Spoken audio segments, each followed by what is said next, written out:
6 साल का राघव अपने पेट पर अपने हाथ को घुमाते हुए लैपटॉप पर ऑफिस का काम करते हुए अपने पापा से बड़ी मासूमियत से बोला, पापा बहुत जोर से भूख लगी है, मम्मी कब तक आएगी? अब तो पेट में चूहे भी दौड़ दौड़ कर थक गए हैं, आप भी कुछ बना दो ना, बहुत जोरों से भूख लगी है, ब्रेड और जैम ही दे दो, मैं खा लूंगा।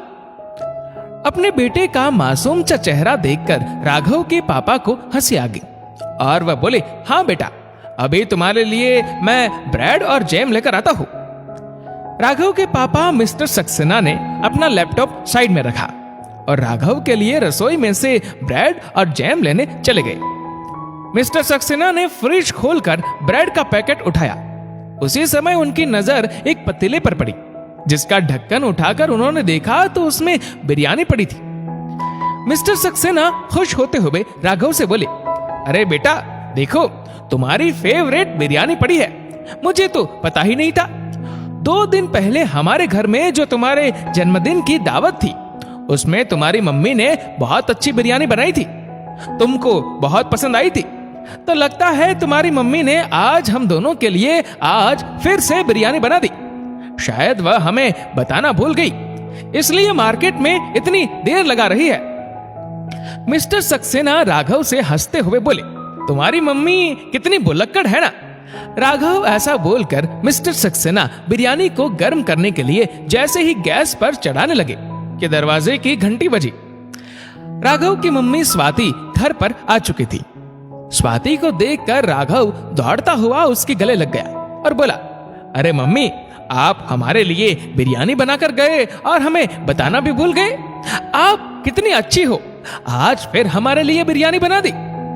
स्वाति ने राघव को अपने आप से दूर किया और चिंतित होते हुए बोली, अरे बेटा, आज मैंने कुछ नहीं बनाया है खाने में, अभी बाहर से लेकर आई हूं, मार्केट में कुछ ज्यादा ही टाइम लग गया। वह बिरयानी तो तुम्हारे जन्मदिन की बची हुई है, 2 दिन से शांताबाई नहीं आई, ये बिरयानी तो मैंने उसके लिए रखी है, कल वह पक्का आ जाएगी। आज मैंने फोन पर बात की है उससे, कल मैं उसको ये बिरयानी दे दूंगी, वह खा लेगी। तुम दोनों चलो, मैं जो ताजा खाना लेकर आई हूं वह खाओ। स्वाति ने मिस्टर सक्सेना को आवाज लगाई और अपने साथ लाए खाने को डाइनिंग टेबल पर सर्व कर दिया। मिस्टर सक्सेना और राघव अपनी पसंद की मटर पनीर की सब्जी, एक पिज्जा और नान देखकर बिरयानी को भूल गए और स्वाति के लाए खाने का लुत्फ उठाने लगे। दूसरे दिन शांताबाई स्वाति के घर से जब काम करके जाने लगी तो स्वाति ने फ्रिज में से बिरयानी निकाली और उसको एक डिब्बे में पैक करके शांताबाई को देते हुए बोली, शांताबाई लो ये बिरयानी, बहुत सारे ड्राई फ्रूट्स डाले हैं मैंने इसके अंदर, रात को बनाई थी, थोड़ी बच गई, सोचा तुम्हें भी टेस्ट करा दूं, तुम्हारे बच्चे भी खा लेंगे, खुश हो जाएंगे, बहुत स्वादिष्ट बनी है। शांताबाई खुश होते हुए बिरयानी का डिब्बा लेकर अपने घर पर चली गई।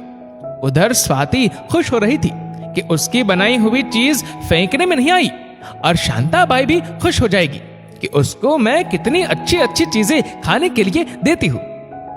रात को स्वाति अपने परिवार के साथ खाना पीना करके आराम से सो गई। तभी थोड़ी देर में स्वाति के फोन की घंटी बजी। शांताबाई का फोन था।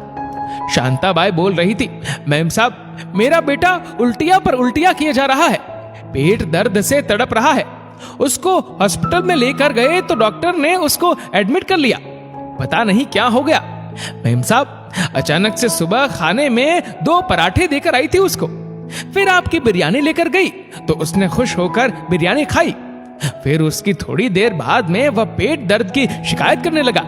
मेम साहब, मुझे तो लगता है मैंने जल्दी जल्दी में जो पराठे बनाकर दिए थे उसे मैंने शायद वह अच्छे से नहीं सीखे, हो सकता है उस वजह से पेट में दर्द हो रहा हो।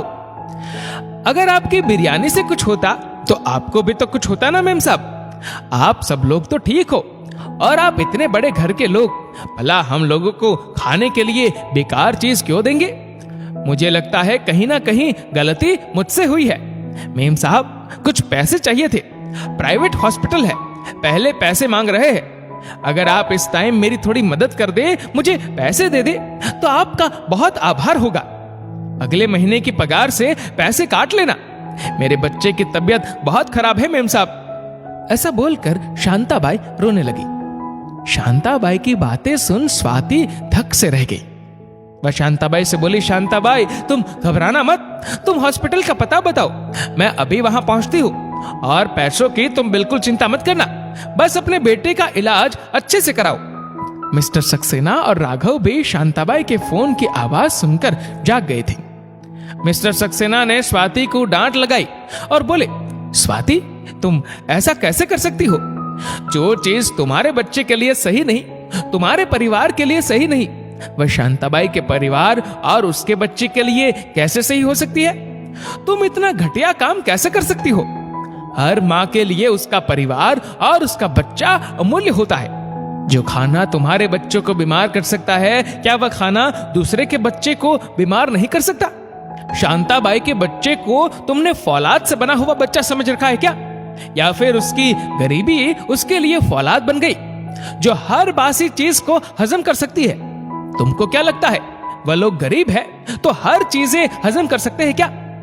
राघव अपनी आंख मसलते हुए बोला, मां आप हमेशा कहती हो बासी खाना किसी के हिस्से में नहीं आएगा, आप किसी को भी नहीं खाने देते, फिर बासी खाना शांताबाई के हिस्से में क्यों मां? शांताबाई कामवाली बाई है इसलिए क्या मां? कामवाली बाई कुछ भी बासी खा सकती है क्या मां? अपने पति और अपने बेटे की बात सुनकर स्वाति रोने लगी और बोली, मुझे माफ कर दो, मुझसे बहुत बड़ी गलती हो गई, मैंने सोचा खाना फेंकने से अच्छा है किसी को दे दूं। मिस्टर सक्सेना बीच में बोले, ये तो अच्छी बात है कि खाना फेंकने से अच्छा किसी को दे दो, पर ये तो देखो वह खाना ताजा है ना, कल मैं रसोई में था, तुम्हारी बात सुन नहीं पाया, वरना मुझे पता चलता ये बिरयानी तुम शांताबाई को दोगी तो मैं तुम्हें कभी ये करने ही नहीं देता। मिस्टर सक्सेना बोले, चलो अब तुम्हारे भूल सुधारो और जल्दी से हॉस्पिटल चलो। शांताबाई ना कहे पर तुम्हें पता है ये सब तुम्हारे कारण हुआ है, अब उसके बच्चे को सही करना भी हमारी जिम्मेदारी है, उसकी बीमारी का हर खर्चा उठाना भी हमारी जिम्मेदारी है, और आगे से ध्यान रखना जो चीज तुम नहीं खा सकते वह चीज किसी और को भी मत देना।